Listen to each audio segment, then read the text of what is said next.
நீங்க weight loss பண்றீங்க அப்படின்னா நான் சொல்ல போற இந்த 4 டிப்ஸ் வந்து உங்களுக்கு ரொம்ப யூஸ்ஃபுல்லா இருக்கும். என்னென்ன டிப்ஸ் சொல்றேன் நோட் பண்ணிக்கங்க. ஃபர்ஸ்ட் டிப்ஸ் பாத்தீங்க அப்படின்னா ஹைட்ரேஷன். நீங்க கரெக்டான நேரத்துக்கு தண்ணி குடிச்சீங்க அப்படின்னா தேவையில்லாத கிரேவிங்ஸ் வந்து கம்மியாயிடும்.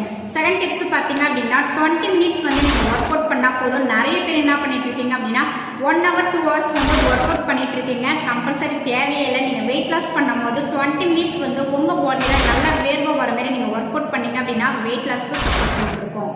நீங்க வெயிட் லாஸ் பண்றீங்க அப்படின்னா நைட்டு டின்னர் பாத்தீங்க அப்படின்னா ஈவினிங் 6 மணில இருந்து 7 மணி வரைக்கும் நீங்க கம்ப்ளீட் பண்ணீங்க அப்படின்னா வெயிட் லாஸ்க்கு ரொம்ப யூஸ்ஃபுல்லா இருக்கும். லாஸ்ட் டிப்ஸ் பாத்தீங்க அப்படின்னா நீங்க சாப்பிட்ட உடனே வந்து தூங்கக்கூடாது, உட்காரக்கூடாது. ஒரு 10 மினிட்ஸ் பாத்தீங்க அப்படின்னா நடந்தீங்க அப்படின்னா உங்க டைஜஸ்ட் ட்ராக்ட் வந்து கிளியரா இருக்கும். உங்க தேவையில்லாத ஃபேட் வந்து கிளியர் பண்ணி கொடுக்கும்.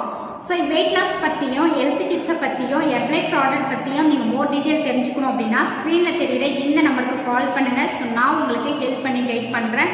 ஸோ இந்த மாதிரி இன்ஃபர்மேஷன் நீங்கள் தெரிஞ்சுக்கணும் அப்படின்னா நம்ம பேஜை ஃபாலோ பண்ணி வச்சுக்கிங்க. தேங்க்யூ.